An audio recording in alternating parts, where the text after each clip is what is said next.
여러분 오늘도 잘 견디고 계십니까? 뉴스파이터 김명준입니다. 반환점을 돈 국정감사 2주차. 여러분은 성적표로 어떤 손가락을 주시겠습니까?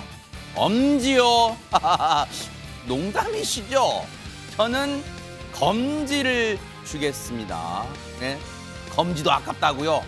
그 뜻이 아니라 이게 넘버 2란 뜻이 아니라 검지로 서로 삿대질만 하고 있다는 얘기입니다.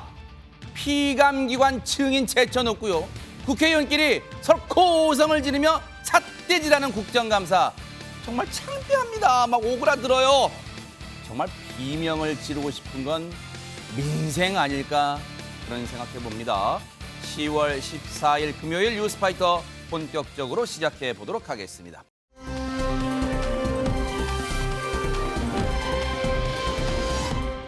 영화 속에서만 보던 스파이더맨이 대박 여기서 나타났다고 합니다. 전희연 평론가님. 그렇습니다. 우리 스파이더맨 하면 뉴욕 떠오르시죠? 뉴욕의 높은 빌딩. 그런데요, 요즘은 프랑스에서 스파이더맨이라 불리는 남성이 나타나 이 기행이 굉장히 눈길을 끌고 있다고 합니다. 영상 같이 보시겠습니다. 자, 아찔한 높이의 빌딩, 사람들의 눈길이 향하는 곳입니다. 고층 빌딩 외벽을 사람들이 쳐다보고 있는데 왜냐? 빨간색 옷을 입은 남성이 스파이더맨처럼 매달려 있습니다. 세상에. 잘 보면 별다른 장비가 없어요. 어머? 맨몸으로 꼭대기를 향해서 차근차근 올라가고 있는데 아찔한데요? 예, 시민들이 볼 때는 손에 땀을 쥐게 합니다. 이 남성은 도대체 무슨 이유로 빌딩을 오르고 있는 걸까요? 보기만 해도 아찔해요. 근데 옷도 진짜 스파이더맨 흉내를 내려고 하는 건지 몰라도 붉은색으로 입었어요. 혹시 구자룡 변호사님, 저분 영화 스파이더맨 광팬인가요? 어떻습니까? 사실 스파이더맨이라는 별명으로 불리기는 하는데 팬이라서 그런 것은 아니고 저런 기행을 하면서 이제 사회적인 관심이 집중되잖아요. 이목을 끌고 그래가지고 기행을 일삼지만 행위는 상당히 좀 논란의 여지가 있지만 목적은 순수합니다. 그 목적은 사회적으로 메시지를 내고 사람들에게 영감을 주기 위해서다. 그래서 기후변화나 이런 거에 대해서 동참해라 뭐 이런 메시지를 내기도 했고 최근에 이제 저 빌딩을 올라갔던 것은 프랑스에서 정유사가 지금 3주째 파업을 하고 있다고 합니다. 그래서 서로 원만하게 대화를 하는데 힘써 주셨으면 한다라는 메시지를 전달하기 위해서 저런 퍼포먼스를 했다라고 알려지고 있습니다. 빌딩을 오르는 스파이더맨, 일명 스파이더맨 로베르스입니다. 뭔가 메시지를 주겠다는 의도는 좋은데 얘기 한번 들어보시고 이어가 보도록 하겠습니다. Moi, personnellement, je pense que la grève doit s'arrêter parce que cette grève, elle affecte tout le monde. Elle affecte les infirmières à domicile, les médecins à domicile, elle affecte tout le monde. Donc je pense qu'il y a, je comprends le ras-le-bol des Français et je comprends le ras-le-bol des gens qui travaillent dans les raffineries. That is good for the whole France who is now stuck, who are tired because they became the hostage of some people on strike because they just blocked the refineries. 그런데 허주연 변호사님, 메시지를 전달하기 위해 관심을 끌 게 목적이라면 이분은 성공하신 것 같은데 그러면 저 초고층 건물이 이번에 처음으로 등반한 거예요. 어떻습니까? 아니에요. 이분이요. 정말 전 세계의 높다는 빌딩에는 다 도장 깨기 하듯이 나타나는 분이십니다. 우리나라에도 온 적이 있어요. 그래요? 2018년에 남북 화해를 축하한다라고 하면서 롯데월드 타워를 75층까지 맨손으로 등반했던 그런 기록도 있고요. 또 작년 11월에는 독일에서 기후변화 문제에 관심을 좀 촉구한다라는 취지로 150m가 넘는 빌딩을 20분 만에 올라갔던 그런 기록도 있습니다. 또 올해 9월에는요. 자기 고향인 프랑스에서 이분이 지금 62년생이거든요. 진짜 롯데월드 타워 올랐던 모습이에요? 저게 75층까지 올랐는데 사실 더 오를 수 있었는데요. 위험하다, 업무방해 아니에요. 이렇게 경찰에 신고가 들어가가지고 중간에 중단을 했었어요. 그런데 어쨌든 맨손으로 저렇게 올랐고요. 또 이제 환갑이 되셨거든요, 나이가. 그래서 이 나이는 아무것도 아니다라고 하면서 환갑에 이 노익장을 과시하겠다. 사실 요즘에 노익장도 아니지만 어쨌든 이 프랑스에서 환갑 기념으로도 등반하기도 했고요. 자기 깨알 자랑 등반도 해요. 대박 사건입니다. 네. 네, 그리고 이분이요. 사실 75년에 고향인 남부의 이제 프랑스 남부의 절벽을 타면서 클라이밍 세계에 처음 발을 디뎠는데 아하. 2년 뒤에 단독 등반을 시작한 지 얼마 안 돼서 굉장히 이제 재능이 있는 거예요. 세계 최고 등반가로 이름을 날리게 됐고 기네스북 기록도 있습니다. 그래요? 파리 에펠탑부터 시작해서 샌프란시스코 금문교도 올랐고요.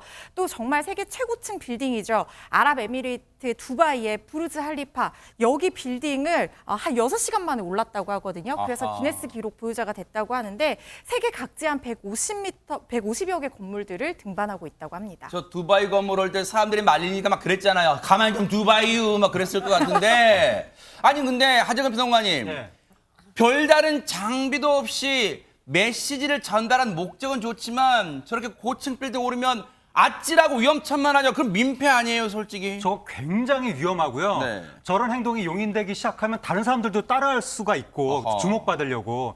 만약에 사고가 날 경우에 그 제3의 사람이 또 해를 당할 수가 있습니다. 굉장히 위험한 행동이라서 네. 각국의 정부가 저걸 그냥 둘 수가 없는 행동인 것이고 아하. 그래서 방금 그 우리나라 롯데월드 등반하다가 경찰에 의해서 중단됐다고 좀 전에 소개가 나왔었는데 그 중단이라는 게 결국 체포가 됐던 아, 거고요. 그래요? 2019년에도 필리핀 마닐라에서 43층 건물에 오르다가 체포됐었고 아하, 아찔합니다, 도저히. 2019년에도 아이고, 네. 독일에서 153m 빌딩에 오르다가 체포가 됐었는데 네. 그런데도 불구하고 계속해서 저런 행동을 하는 것 같습니다. 목적은 좋을 수 있지만 수단이 조금 남들에게 눈을 찡그리게 한다면 조금 다시 생각해 봐야 되는 거 아닐까 싶어요. 왜 본인의 안전도 중요하다 그런 생각입니다. 정말 조심하셔야 될 것 같아요. 그런데요, 이제는 기술이 발전하다 보니까 로봇이 이곳에도 등장하는 세상이 됐다면서요. 백성원 변호사님. 네, 현재 시간으로 지난 11일에 영국에 아주 흥미로운 장면이 펼쳐졌는데요. 아마 여러분들도 굉장히 하실 것 같아요. 아하, 저 놀랄 준비하면 되는 네, 거예요? 맞습니다. 네. 자, 우리 영상을 통해서 한번 만나보시죠. 어떤 모습일까요? 네. 자, 검은색 단발머리에 멜빵 바지 차림을 한 저 여성. 네. 사람들을 향해서 뭔가 말을 하고 있죠. 네. 언뜻 보기에는 사람 같은데 부자연스러운 행동이. 네, 팔 부분 자세히 보시면 이 여성의 정체는 바로 로봇입니다. 어머 세상에! 네, 로봇으로는 최초로 영국 의회 청문회에 출석해서 의원들과 토의를 나누는 시간을 가져서 아주 큰 화제가 되고 있습니다. 우리 국회에도 로봇을 도입해야 될까요? 아니 그런데 구자령 변호사님 로봇이 청문회에 출석했다는 자체만으로 놀라운데 사람들과 토킹어바웃 이 토론을 했다고요? 이게 영화에서나 볼 법한 장면 아니에요? 예, 저도 굉장히 놀라웠는데 이게 지금 현실로 와 있구나 이렇게 또 알 수 있는 부분입니다. 이게 인간형 로봇으로서 이제 그림을 그리는 화가의 역할을 한다고 합니다. 그래서 과학 기술 발전이 이제 그림이나 이런 명화 이런 발전에 어떤 영향을 미칠 것인가에 대해서 의원들하고 질답을 하고 이거에 대해서 참고인으로서 증언을 하는 그런 그래요? 역할을 했는데 어머, 지금 이 장면인가 봐요. 어머 세상에.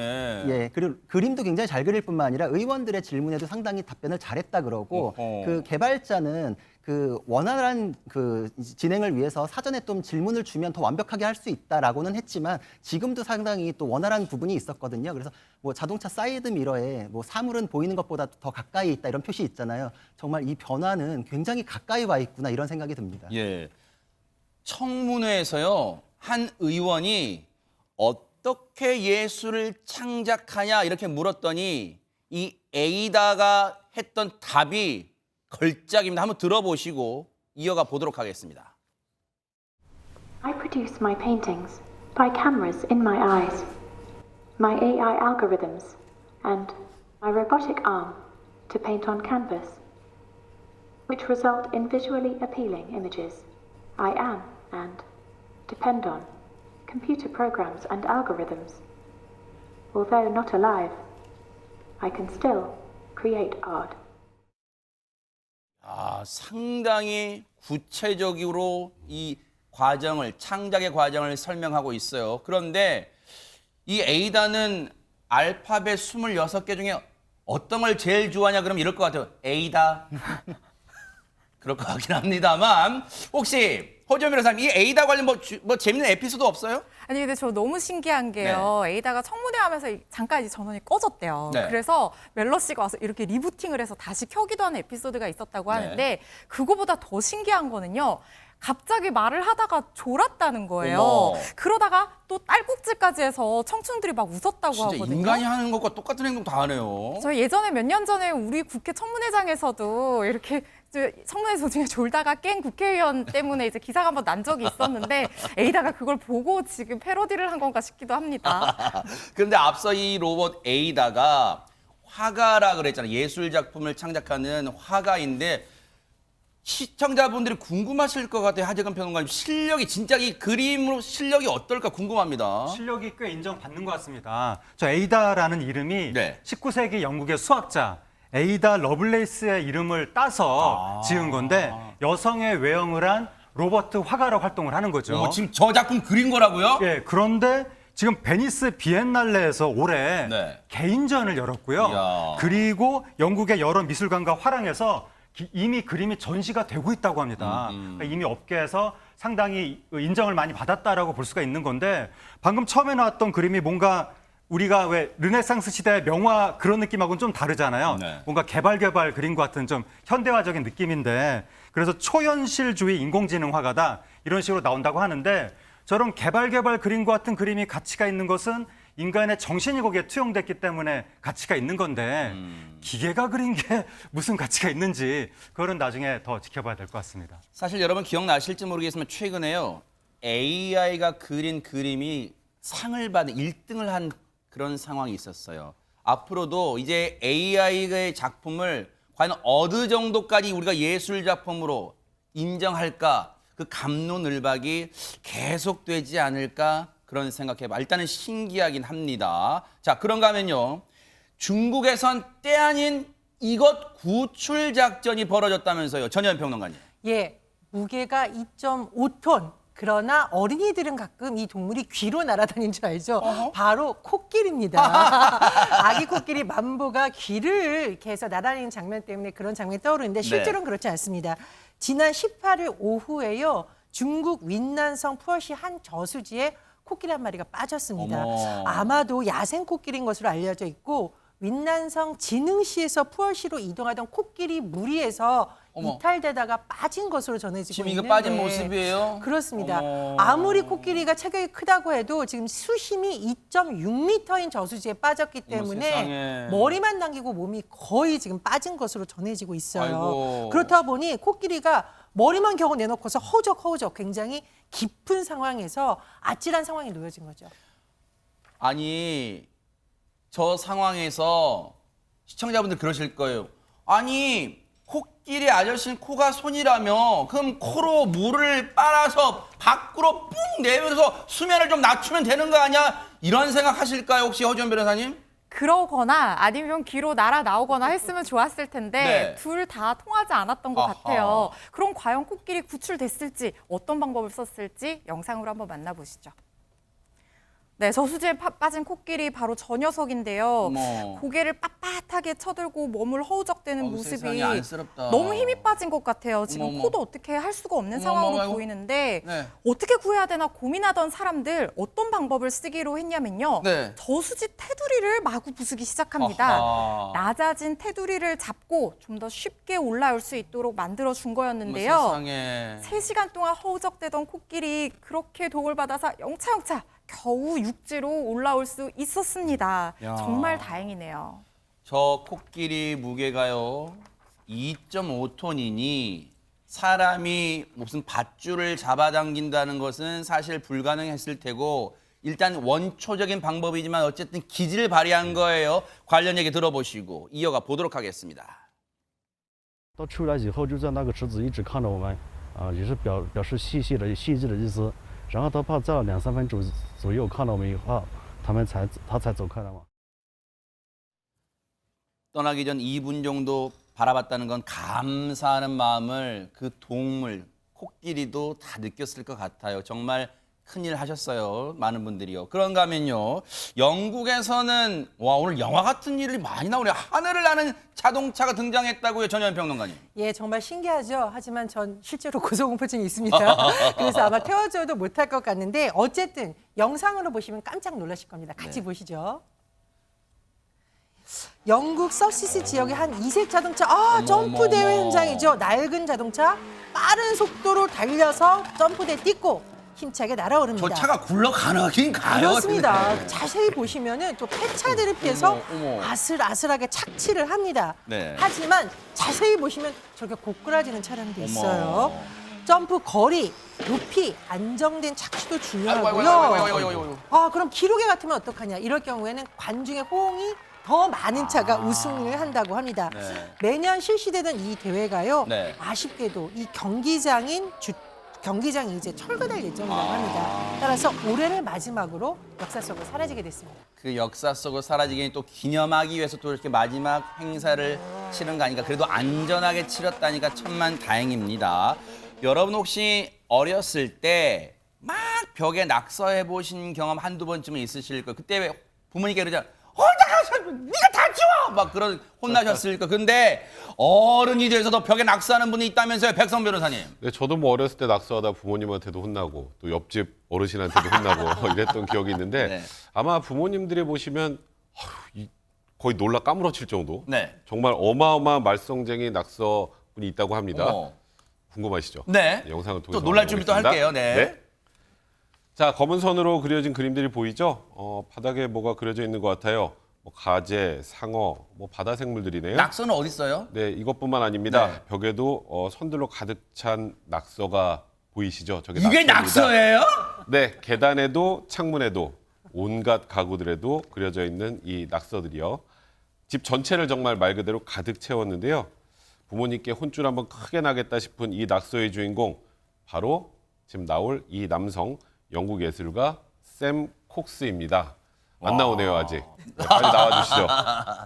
콕 집어야 나오게. 아유, 네. 쌤 콕 그는- 나와주세요. 콕 네. 집었을까요? 네. 이제 좀 이따 나올 건가 보네요. 18살 때부터 내가 내 역시 집이 콕 이 집으니까 사람이에요. 나와요. 네. 옷도 낙서네요. 내 집이 생기면 와. 온통 낙서로 채워야겠다. 이런 다짐을 했다는데요. 네. 2019년에 마침내 그는 집을 구했고요. 2년 동안 12개의 방에 구석구석 페인트 칠을 한 결과 조금 전에 보셨던 이런 낙서집이 완성된 것입니다. 야. 뭐 진짜 멋있긴 한 것 같은데요. 저는 좀 멀미가 살짝 날 것 같네요. 네, 무슨 미로 찾기 그림 같기도 하고 18살 때 키운 꿈이래요. 내 집이 생기면 온통 낙서로 장식할 거야. 그런데 낙서의 개념하면 누구누구는 코 흘리게네요. 뭐 그런 글을 쓴 게 낙서인 줄 알았는데 구자룡 변호사님 낙서의 개념도 좀 바뀌었어요. 그렇죠. 이 예술의 개념이 이게 우리 정형적인 거에서 굉장히 이제 현대에 와서는 넓어졌으니까요. 네. 그래서 어릴 때 저런 낙서에 대한 꿈을 결국은 사람들이 납득할 만한 것으로 예술로 승화시킨 거에 대해서 굉장히 대단하다 이런 그러니까요. 생각이 들고 네. 그리고 굉장히 낙서라고는 하지만 굉장히 그 스케일이 큽니다. 어허. 2019년에 무려 21억의 집을 사서 어머. 그거를 캔버스로 삼아서 12개의 방에 모두 컨셉을 달리해서 다 빽빽하게 이제 예술 작품으로 많이 채운 것이거든요. 외벽까지 집에 외벽까지 저렇게 했어요. 네. 예, 맞습니다. 그래서 자기가 꿈꾸던 거를 비록 낙서지만 이걸 예술로 승화시키는 그거를 남들에게 이제 납득이 될 만한 것으로 만들어낸 그 노력이 대단하다 이렇게 평가할 수 있을 것 같습니다. 네. 근데 저 정도 수준의 낙서라면 부모님들께서도 마냥 혼내지만은 않으실 것 같아요, 또. 낙서도 저렇게 엄청나게 하면 네. 이제는 유명해질 수 있는 수단이 되는 것인지 네. 뭐 사람이 여러 가지 방식으로 유명해지는 시대인데 특히 저 샘 콕스라는 영국의 예술가거든요. 네. 저 예술가가 미스터 두둘이라는 이름으로 활동을 하는데 아하. 우리하고도 친숙합니다. 아, 그래요? 2018년에 국내 대기업 휴대폰하고 협업을 한 적이 있고 아. 그리고 2019년에 국내 예능 프로그램에도 나왔었습니다. 그래요? 2020년에 국내 아트 전시회에 참가했었고 2021년에도 국내 백화점 미술 특별전에 참가를 했었기 때문에 우리한테도 친숙하고 국내에 이미 팬들이 있다고 합니다. 네. 저 그림 그리다가 본인도 멀미약을 먹어야 되지 않을까 싶은데 일단 저 열정이 참 대단합니다. 본인 얘기 한번 들어보시고 이어가 보도록 하겠습니다. Just been a lifelong dream of mine to completely doodle a house ever since I was really young, and yeah, been my favourite thing to do. It's a huge project, but it's been totally fun and I loved it. 한기를 그 쭉 가는 그 열정과 의지에 정말 우리가 멀리서는 막 큰 박수를 보내드립니다. 멋집니다.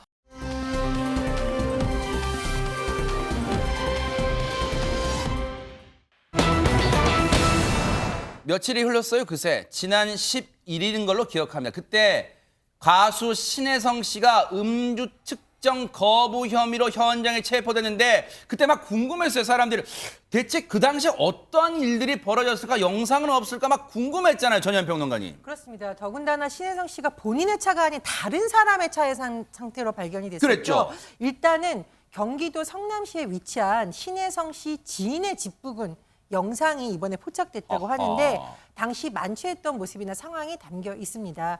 영상 같이 보시겠습니다. 예, 신혜성 씨가 탑승한 차량 흰색 SUV고요. 타이소입니다. 길가에 멈춰 서고요. 한 남성이 나오는데 아마 대리기사로 보입니다. 운전석에서 걸어 나옵니다. 네. 신혜성 씨는요.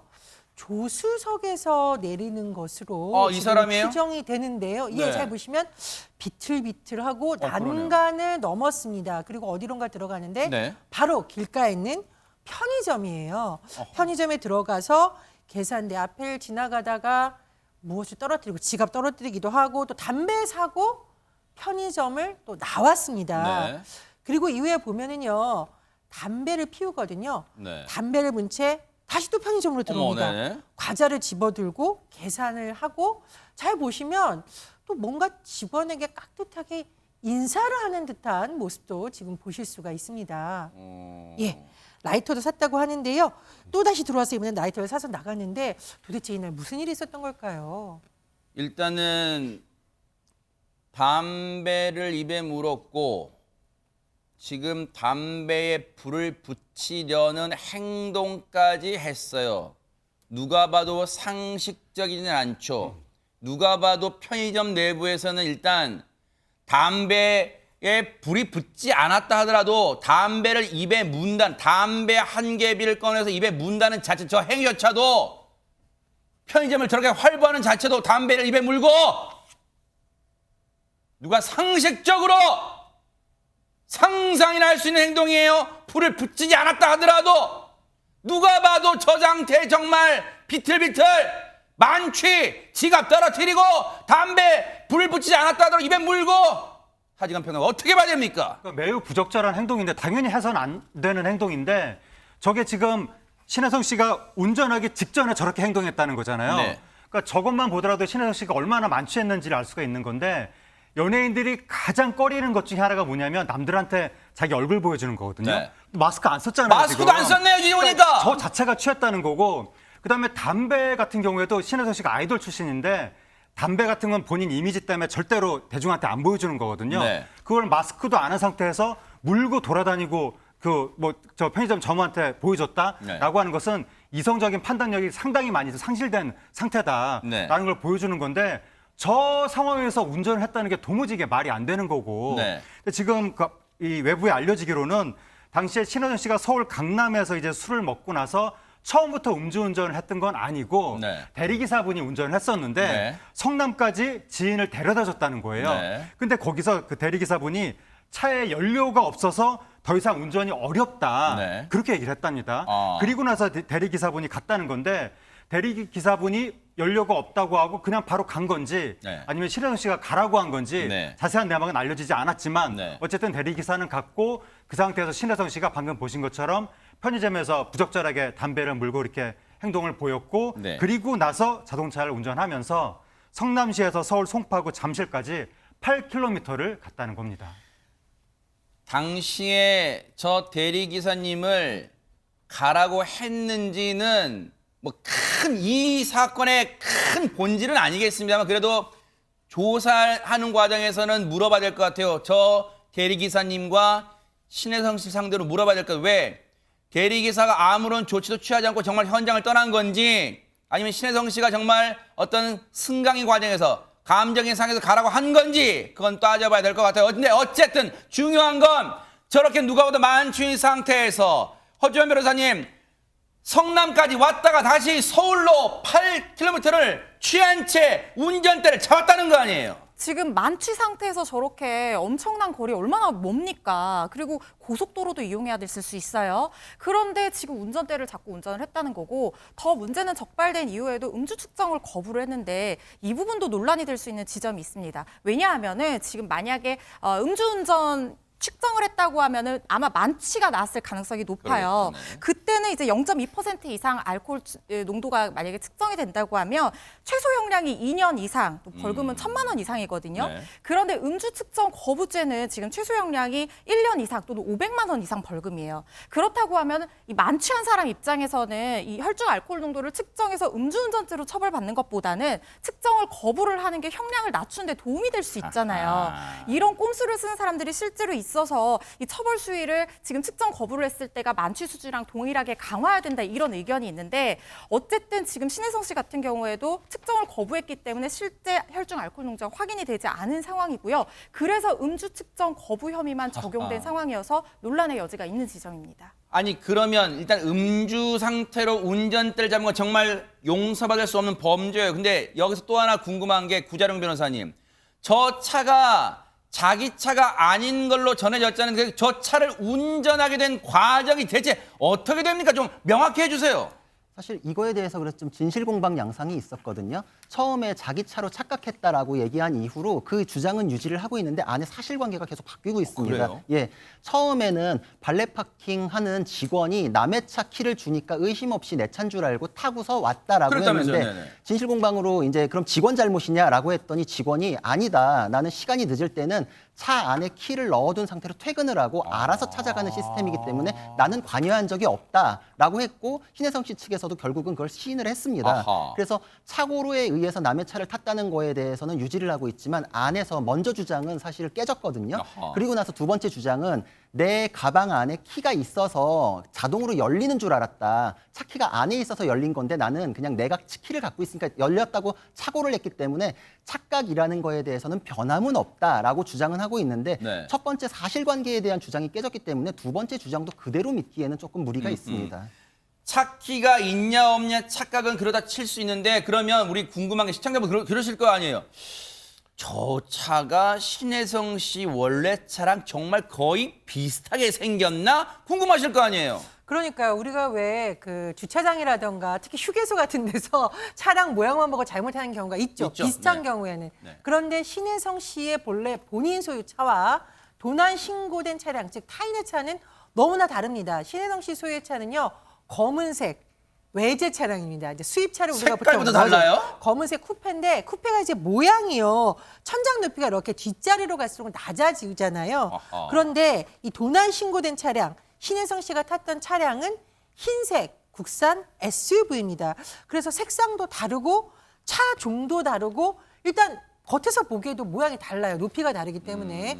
그래서 아무리 취해서도 이렇게 착각할 수 있을까? 또 이런 논란도 제기될 것으로 보입니다. 일단 지금 저 차가 애초에는 뭐 도난 신고된 차량이네 어찌는 말이 많았잖아요. 그럼 일단 저 남의 차를 몰고 간 것에 대해서는 지금 어떤 죄를 물을 수 있는 겁니까? 백성문 변호사님. 우리가 일반적으로 다른 사람의 물건을 가져오면 절도라고 하죠. 네. 근데 예를 들어서 제가 하재근 평론가님 볼펜을 슬쩍 쓰다가 네. 다시 갖다 놨어요. 아하. 그 이게 절도라고 하기 좀 이상하죠. 네. 완전히 내 것으로 하려는 의사가 있어야 절도가 되는데 아하. 그래서 그런 경우에는 원래 처벌 안 합니다. 그래요? 다른 사람 걸 몰래 쓰고 다시 갖다 놓으면. 어. 근데 차를 네. 제 차를 누가 몰래 쓰고 어디 갖다 놓으면 그 아무 처벌도 안 받아 좀 이상하죠. 그렇죠. 그러니까 자동차 같은 경우에는 내가 완전히 가져갈 생각이 없어도 자동차 불법 사용죄라는 게 있습니다. 그래요? 그러니까 절도하고는 조금 다른 거예요. 네. 가져다 놓는 거니까. 아니면 자기 걸로 하는 의사가 없었던 경우에도. 근데 신혜성 씨 측이 이게 지금 내 차인 줄 알았다고 하면 자동차 불법 사용도 안 돼요. 그래요? 그러니까 진짜 내 건 줄 알고 착각을 했다면 내 거를 내가 이용했다고 하면 죄가 되는 건 아니니까요. 그런데 지금 뭐 조금 전에 말씀하셨던 것처럼 원래 차는 검정색의 스포츠 쿠페인데 이거는 국산 SUV면은 이 정도만 알지 않았을까? 그러니까요. 다른 사람 차라는 걸. 네. 그래도 신혜성 씨가 이 차를 자기 걸로 가져가려고 한 건 아닌 것 같고. 그래서 지금 자동차 불법 사용죄 적용을 검토하는 건데. 근데 대리기사분이 신혜성 씨하고 그 안에 탔던 그 지인이 이거 저기 신혜성 차 자기 차 맞아? 뭐 이런 얘기들을 들었다고 하는 거예요. 근데 신혜성 씨가 저 의미는 아마 이런 것 같아요. 신혜성 씨, 그거 내 거 맞아. 이랬으니까 그냥 갔겠죠. 그러면 신혜성 씨는 정말 착각했을 개연성도 있기 때문에 일단 현재 자동차 불법 사용 혐의 적용 여부를 검토하고 있습니다만 이 죄가 인정이 될지 여부는 좀 더 지켜봐야 할 것 같습니다. 자동차 불법 사용죄는 지금 논란의 여지가 있다 하더라도 앞서 보셨죠? 정말로 부인할 수 없는, 돌이킬 수 없는 죄는 만취한 상태로 타인을 다치게 하거나 더 나아가서는 생명을 앗아갈 수도 있었던 정말 큰 범죄입니다. 음주 상태로 운전대를 잡은 거는요. 그 부분은 법의 처벌을 꼭 받고요. 그리고 자숙하세요. 자숙하는 모습을 시청자 여러분과 함께 눈 부릅뜨고 신혜성 씨 지켜보도록 하겠습니다. 반성하기 바랍니다.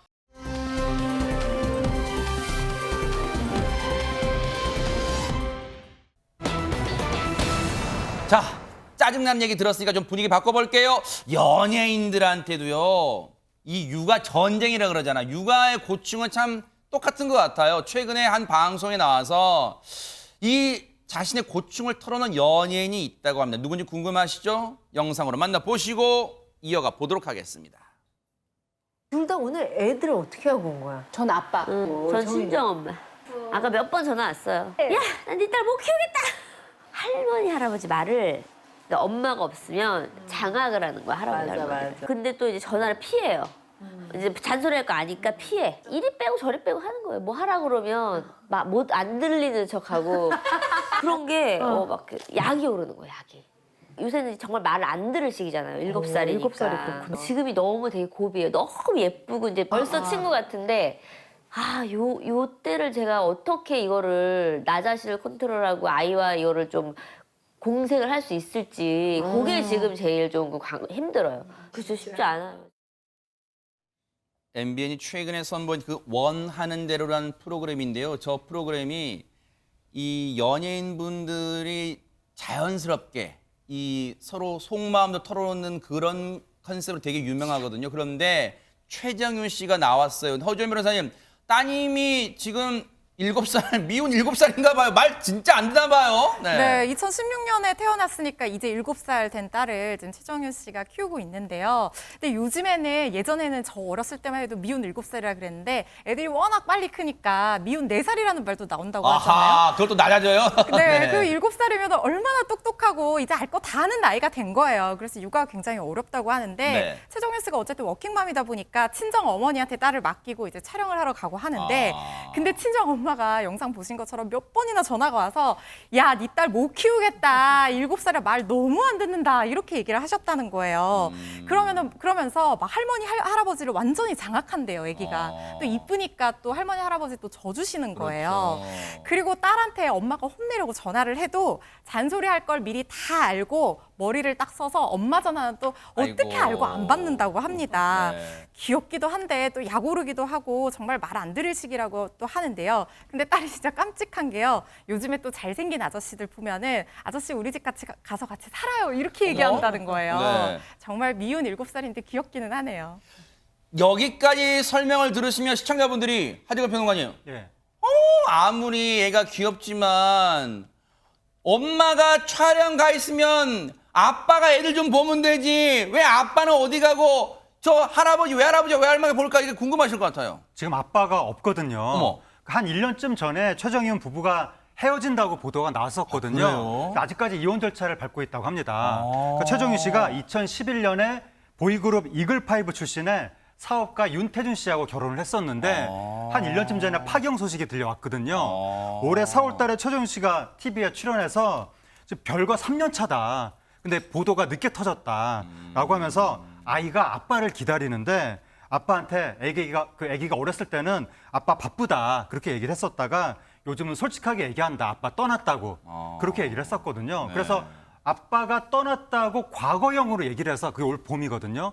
그래서 이혼 절차가 거의 마무리됐거나 곧 마무리가 될 거라고 많은 사람들이 생각을 했었는데 아직까지 절차를 밟고 있는 중이라고 합니다. 세상에 전후 맥락을, 전후 사정을 듣고 나니까 이제야 최정윤 씨 딸이 잘생긴 이 남자 보면 아저씨 우리 집 같이 살아요 하는 그 이유, 전혜연 평론가님, 아이한테는 그 아빠의 빈자리가 크게 느껴지나 봐요, 지금 세상에. 그렇습니다. 그래서 뭐 최정윤 씨가 여러 가지 결심을 한 정확한 배경은 저희가 추측하기 조금 조심스럽지만 어쨌든 딸에 대한 여러 가지 마음 또 육아에 대한 고민 등등이 겹쳐 있지 않을까라는 추론이 지금 나오고 있는 상황입니다. 네. 최정윤 씨가 2020년 JTBC의 한 예능 방송에서 그런 말을 했었다고 해요.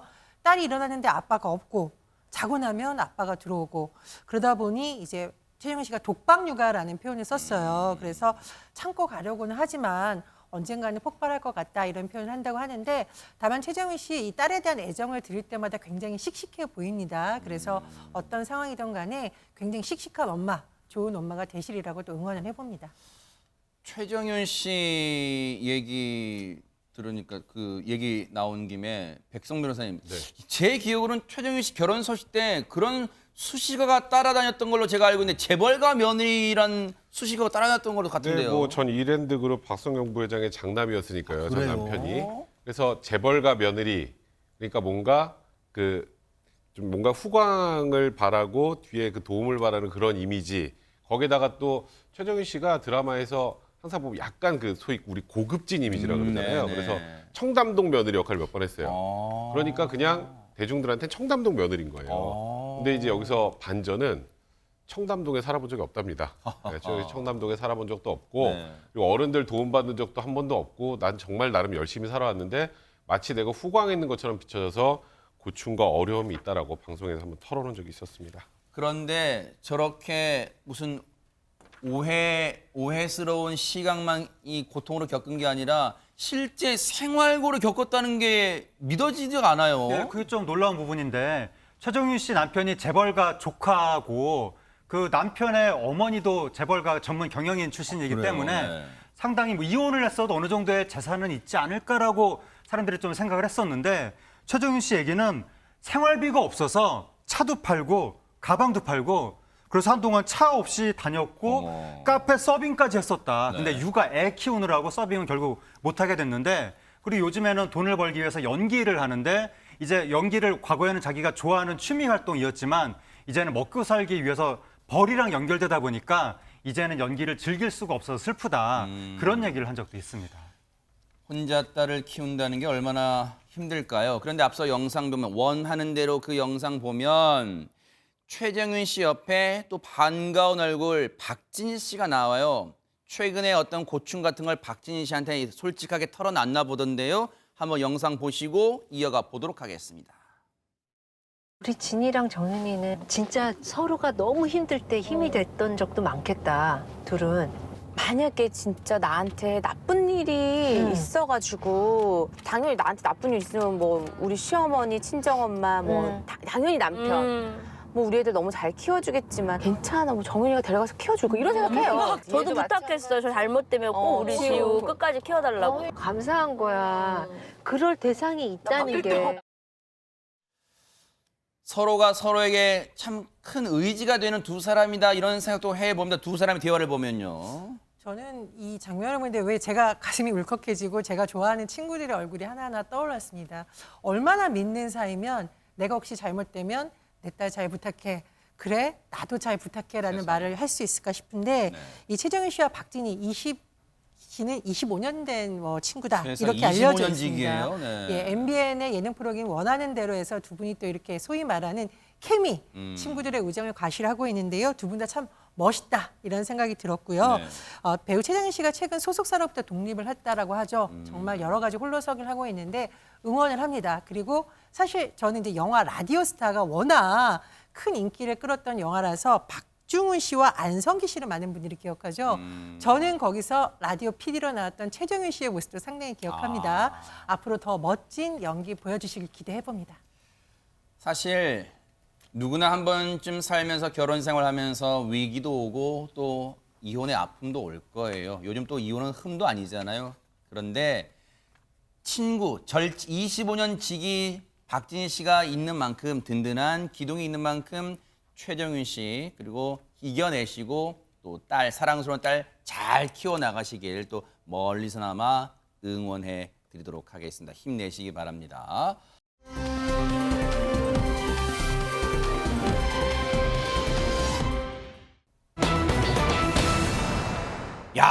자, 이 자막 보세요. 두 사람 이름만 들어도 그냥 짱짱합니다. 장윤정, 송가인 서로. 그런데 내가 1위야 하고 지금 으르렁대고 있다는데요. 대체 무슨 일일까요, 허지연 변호사님? 지금 자막만 봐도 기싸움이 막 찌릿찌릿 올 것 같은 그런 기분인데요. 네. 장윤정 대 송가인 하면은 일단 드는 생각이요. 누가 퀸인가? 진짜 트롯계의 퀸은 누구인가? 이거 정말 말도 너무 조심스럽습니다. 그러니까요. 왜냐하면 팬분들이 보면 또 난리가 나거든요. 네. 그런데 지금 두 사람 공통점도 있어요. 물론 장윤정 씨는 데뷔 23년 차 트롯계 야. 정말 전설이자 오래됐네요, 대선배고 진짜. 네. 송가인 씨는 또 얼마 전에 데뷔 10년 차 또 맞으셨거든요. 그렇지만 두 사람 다 트롯 퀸이기도 하고 또 행사의 여왕이기도 하잖아요. 누가 트롯계의 진정한 여왕인가 이 왕관 자리를 놓고 네. 내가 최고야 내가 최고야 하고 있는데 장윤정 씨는 곡 들어오는 수로 보면 내가 1등이다. 어머. 왜냐하면 1년 동안 작곡가로부터 제안받는 곡이 5,000개에서 6,000개에 달한다는 거예요. 1년에요? 대박. 네. 그래서 저걸 보면 장윤정이 퀸이 아니냐, 진정한 퀸이 대박 아니냐 사건. 이런 얘기 나올 수도 있는데 송가인 씨가 또 지지 않죠. 스스로 내가 트롯 시대의 한 획을 그었다. 너무 자랑스럽다. 이렇게 또 당당하게 얘기하기도 했다고 하고요. 그러면서 또 한간에 행사비로는 장윤정 씨를 송가인 씨가 제쳤다. 송가인이 진정한 퀸이다. 네. 뭐 지금 1년에 몇 억씩 지금 벌어들인다고 하니까요. 일단 두 사람 누가 퀸일지 진짜 막상막하일 것 같은데 네. 최근에 전국 투어를 같이 돌면서 또 저력을 과시를 하고 있다고 합니다.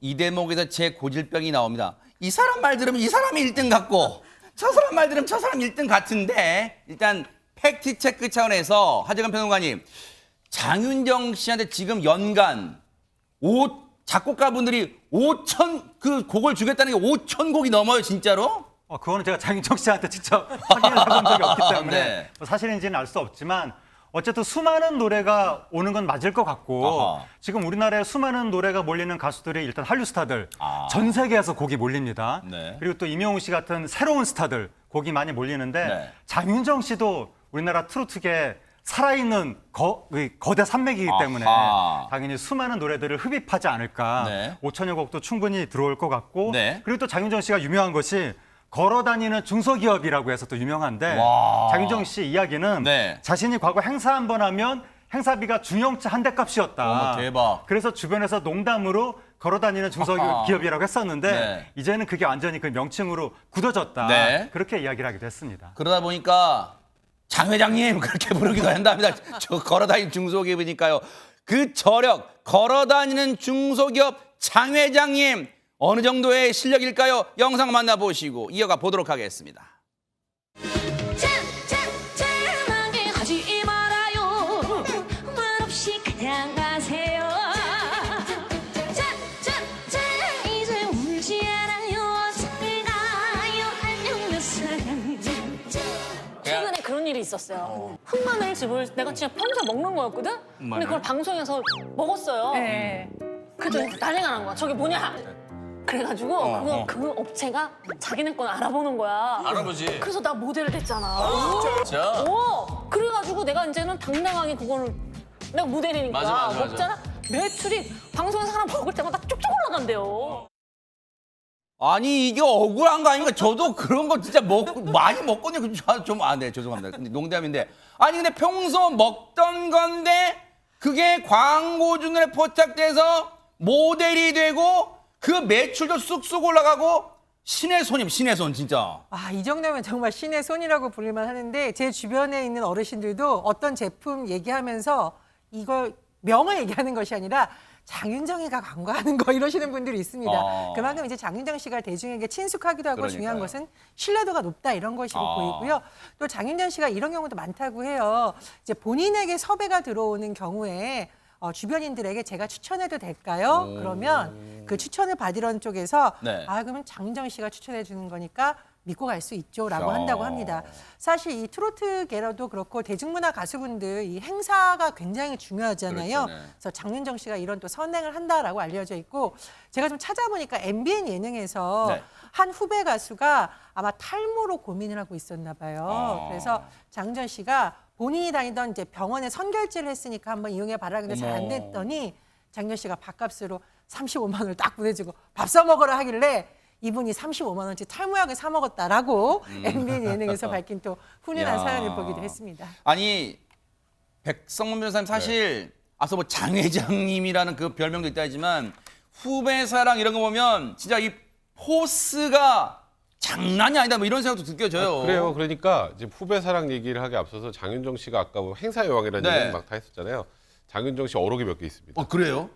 장윤정이 행사를 안 해본 곳은 독도와 울릉도뿐이다. 그리고 아까 행사 한 번 할 때마다 중형차한테 네. 갔었는데 하루에 최대 행사 12개. 이 시간이 나오나 계산이?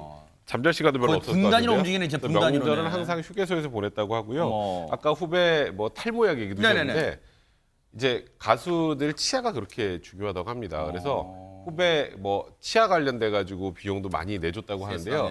예로 이제 이찬원 씨가 네. 지금 이제 뭐 이찬원 씨도 탑스타인데 처음에 이제 정산도 아직 못 받을 만한 완전히 그 새내기 시절. 그러니까 그때 어금니가 안 좋아서 치과 갈 일이 있었는데 장윤정 씨가 다 해줬다고 합니다. 장윤정 씨 얘기가 치아 해준 애가 몇 명 되는데 대여섯 명은 될 거다. 가수는 치아가 정말 중요하다.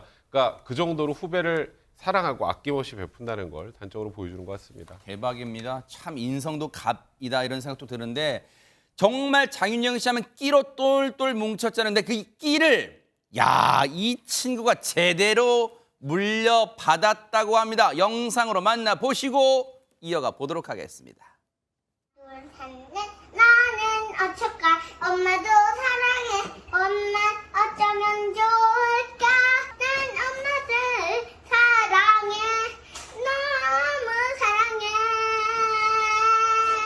우와! 감동이죠? 너무 감동이에요. 와, 근데 하트 색칠을 이렇게 잘해? 하영이? 응. 와, 엄청 잘하네. 하영이 나중에 커서 미대 갈 거야? 미대? 응. 미대 갈 거야? 응. 미대가 뭐 하는데요? 미대? 그 발레하는 곳이잖아? 미대가 발레하는 곳이라고? 응. 마차 타고 이렇게 가는 거잖아. 미대는 그림 그리는 데인데. 이게 각본 있는 계급 프로그램은 아닙니다만 와 하재근 평론가님 하영이가 이렇게 많이 컸습니까? 네, 하영이가 벌써 5살이 된 거예요. 그래서 한 TV 육아 프로그램에 등장해서 엄청 귀여웠었거든요. 그래서 국민적인 사랑을 받았었는데 그 이후에 TV는 아니지만 이제 그 개인 방송을 통해서 유튜브 인터넷을 통해서 계속 영상이 근화에 공개가 되는데 최근에 5살의 모습이 뭐 나마스테라고 하면서 요가하는 모습이 등장하기도 했고 그 다음에 어렸을 때 매운 거를 아예 못 먹었었거든요.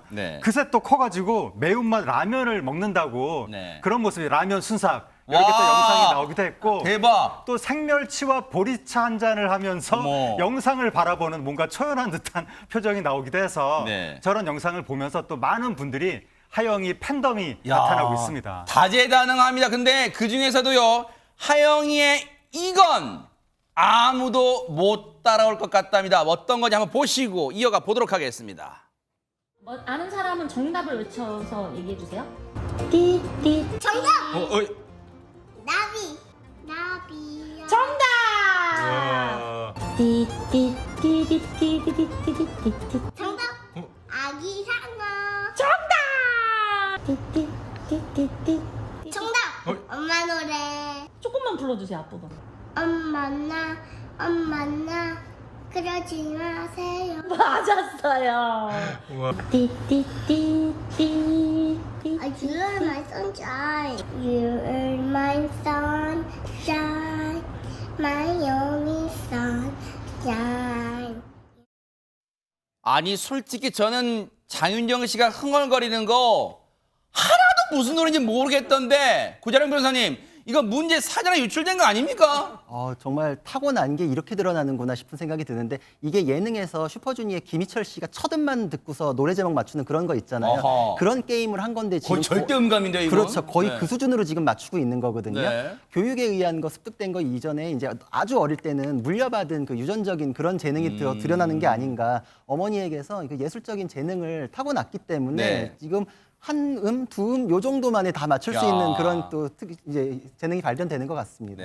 재능도 재능입니다만 어쨌든 도경환 씨, 장윤정 씨 부부가 참 행복하고 단란한 가정 꾸리고 있는 것 같아 좀 흐뭇합니다.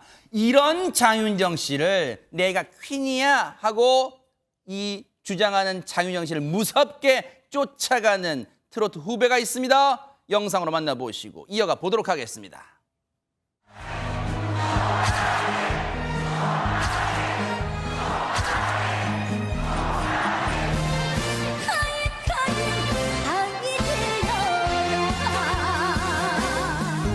울다가 지친 날이 몇 해였던가 이제는 기억 속에 멀어져 가네 저녁 달도 홀로 지는 이북 하늘에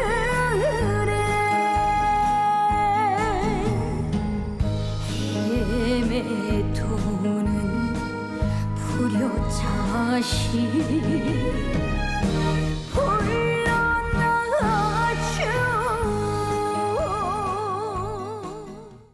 이름을 굳이 말하면 입이 아플 정도인 송가인이여라. 예, 송가인 씨인데 하정은 평론가님 앞서 팩트체크 하나 했으니까 이번 팩트체크 두 번째. 한간의 소문은 송가인 씨가 장윤영 씨 제치고 행사비 1위에 올랐다 뭐 그런 말도 있어요. 매우 개연성이 있습니다. 아, 그래요? 그때 그 송가인 씨가 트로트 오디션으로 스타덤에 올랐었는데 그때 직후에 그때는 전국 곳곳에서 송가인이 누구냐, 송가인 보고 싶다 난리가 났었으니까 그 당시에 장윤정 씨는 이미 울릉도 독도 빼놓고는 전국에서 행사를 다 했으니까 장윤정 씨는 봤잖아요.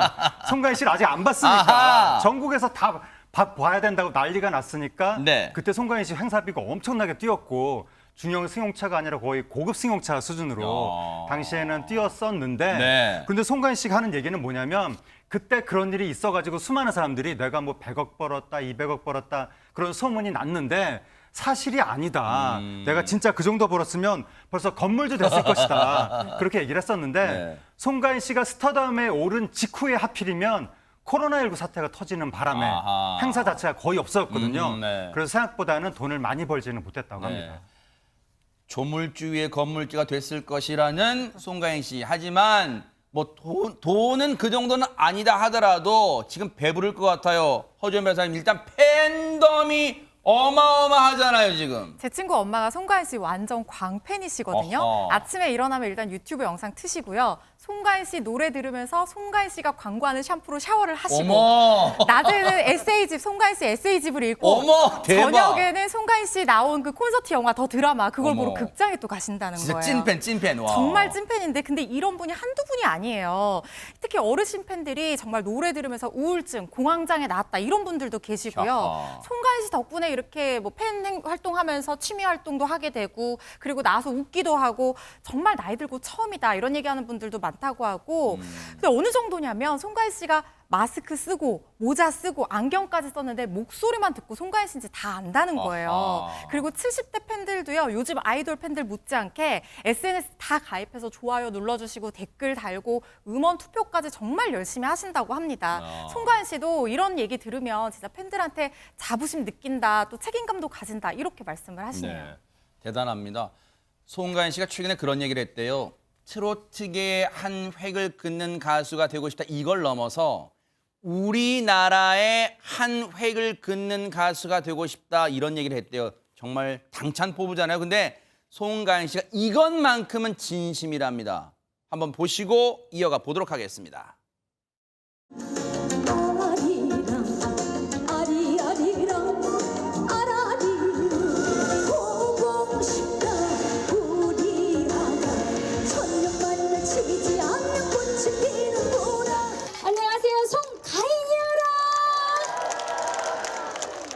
제가 트로트 가수를 하기 전에 우리 국악, 우리 것 판소리 전공을 했었습니다. 15년 넘게 전공으로 판소리를 했었는데 제가 목소리 높여서 말을 안 할 수가 없었습니다. 그래서 조금이라도 영향력이 있을 때, 조금이라도 인기가 있을 때 할 말은 해야 된다고 생각해서 이 자리까지 오게 됐습니다.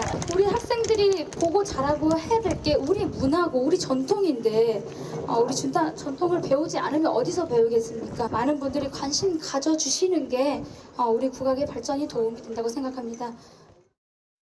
사실 민감한 문제는 인기가 있을 때 오히려 주저할 수도 있는데 정말 소신 있게 많은 사람들 앞에서 가감없이 얘기를 합니다. 그렇습니다. 이 송가인 씨가 최근에 교육과정에서 국악 교육이 축소되는 거 아니냐에 대한 우려의 목소리를 지금 냈고요. 또 SNS를 통해서 또 이런 부분에 대해서 본인의 소신을 밝히면서 눈길을 끌기도 했습니다. 네. 재미있는 표현도 있네요. 영향력 있는 사람이 그래도 이런 목소리를 내야 된다고 했는데 내가 만약에 예전에 태어났으면 독립운동가가 될 수도 있었다라고 했다고 합니다. 아마 네. 이제 영향력 있는 사람들이 이런 데 목소리를 좀 내주자라는 취지인 것 같고요. 네. 또 사실 송가인 씨 굉장한 선행이 있었죠. 지난 1월에 위안부 피해자들을 기리는 헌정곡 시간이 머문 자리를 발매를 했고 이 수익을 또 모두 기부하기도 했습니다. 대단합니다. 또 보통 이렇게 유명한 사람이 되면 팬들이 본인에게 보내는 호의를 그냥 당연하게 받는 분도 있는데 이제 역조공, 조공이라는 표현 재밌게 쓴 건데 역조공. 내가 팬들을 위해서 무엇을 하겠다 해서 팬들과 함께 또 뮤직비디오를 만들어서 공개하기도 했습니다. 장윤정 씨와 송가인 씨의 공통점 뭐 여러 가지 있겠습니다만 팬들에 대한 사랑, 보답 차원의 사랑, 그리고 무엇보다 후배들에게 진짜 진심으로 대하는, 그리고 후배들도 자기의 길을 쭉 따라오도록 길을 터주는 그런 게 정말 대단합니다. 네, 그게 트로트계 스타들한테 그런 경향이 좀 나타나는데 다른 장르들보다 트로트 스타들이 항상 보면 내가 이 업계를 이끌어야 된다. 이 후배들을 이렇게 끌어줘야 된다. 이런 식의 인식을 많이 가지고 있어서 네. 그 연배가 아주 높은 중년 스타들도 그렇고 네. 장윤정 씨도 최근에 후배들 끌어주는 그런 모습들을 많이 보여줬고 네. 또 후배들 이도 많이 해줬다고 아까 얘기가 나왔었는데 네. 송가인 씨는 본인이 후배거든요. 근데 벌써부터 지금 후배 생각을 한다고 하면서 지금 너무 나만 무대를 많이 서는 것이 아닐까? 이런 걱정을 벌써 한다는 거예요. 다른 사람들한테 미안한 마음도 들고 그래서 더 주어진 일에 최선을 다해야 되겠다. 그런 생각도 한다고 합니다. 네. 하늘에 태양이 두 개일 수는 없다는 말은 있지만 공평하게 해와 달이 같이 뜨는 그런 상황도 송가인 씨 그리고 장윤정 씨가 후배들 앞에 귀감이 되면 어떨까 그런 생각도 해봅니다. 응원하겠습니다.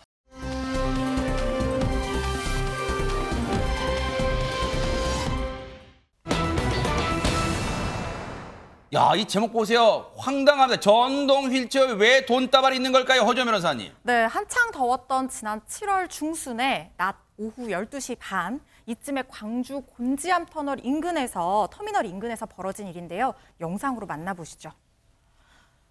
네, 전동 휠체어 탄 남성이 골목길로 들어섭니다. 이 남성은 같은 자리를 지키면서 수십 분간 누구와 뭔가 통화를 하고 있는 모습이 또 보이죠. 네. 이 광경을 목격한 자영업자 A씨인데 처음에는 대수롭지 않게 여겼지만 통화가 30분 넘게 이어지니까 좀 수상해함을 느꼈습니다.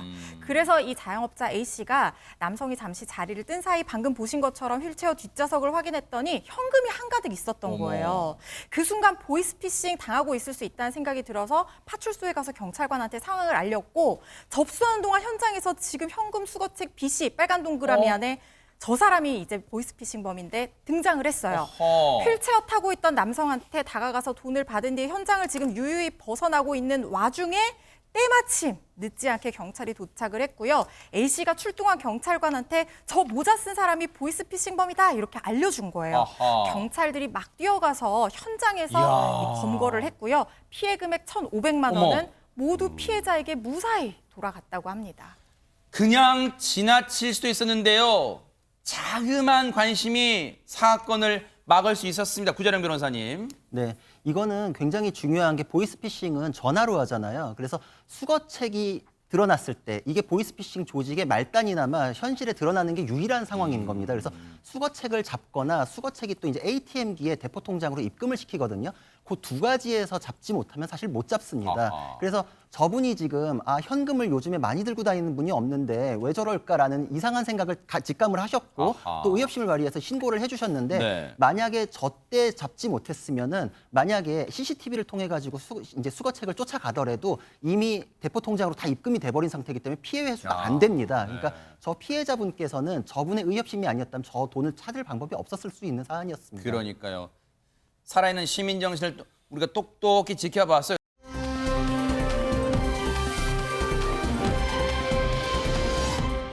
그런가 하면 이번에도 경찰을 도운 시민의 얘기라면서요. 하재근 평론가님. 예, 수배 중인 피의자가 부정 계좌에서 피해금을 인출하고 있다라는 신고가 이제 접수가 된 거예요. 네. 그래서 경찰이 서울 중부에 있는 한 은행으로 출동을 했는데 네. 마침 그때 현금 인출기 앞에 돈을 들고 서 있는 피의자 외국인을 발견한 거예요. 아하. 그래서 경찰이 그 피의자한테 검문을 하겠다고 다가섰는데 네. 그 피의자가 경찰관을 밀치고 아하. 도주하기 시작했습니다. 네. 그 다음 상황이 영상으로 있는데 궁금한데요? 영상을 보면서 설명해 네. 드리겠습니다. 어떻게 됐을까요? 네. 당시 영상을 보시면 지금 노란 옷을 입은 외국인 피의자가 빠르게 도망치고 미안해. 있는데 경찰관이 무전으로 상황을 설명하면서 지금 쫓아가고 있는 거예요. 네. 그런데 달아난 그 외국인이 차량이 오갈 수 없는 골목으로 진입을 했는데 마침 그 골목에 배달 오토바이가 정차돼 있었습니다. 네. 그러니까 경찰관이 배달 오토바이에 다짜고짜 타가지고 네. 저 사람 쫓아가 달라고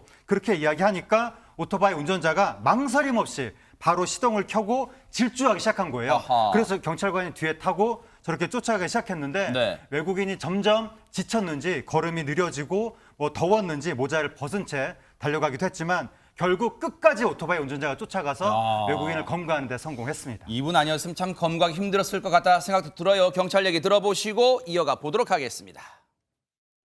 처음에는 오토바이를 타고 추격을 했음에도 놓쳤거든요. 시야에서 사라지고 이랬었는데 또 중간중간 또 시민분들이 방향을 알려줬어요. 그 외국인이 뭐 길로만 간 게 아니고 뭐 상가 안으로도 들어갔다가 다리도 건넜다가 이랬었는데 이제 눈에 들어오니까 추격하다가 청계천변 쪽에서 이제 제가 하차를 해가지고 끝까지 이제 저항을 했는데도 그쪽에서 이제 잡았던 거거든요. 우리 그런 구호가 있잖아요. 시민이 곧 경찰이다. 그걸 여실히 보여준 그런 사건인 것 같습니다. 감사드립니다. 보고 계십니까? 대박 사건. 네, 안녕하십니까? 김명준입니다. 여러분과 함께하는 뉴스파이터.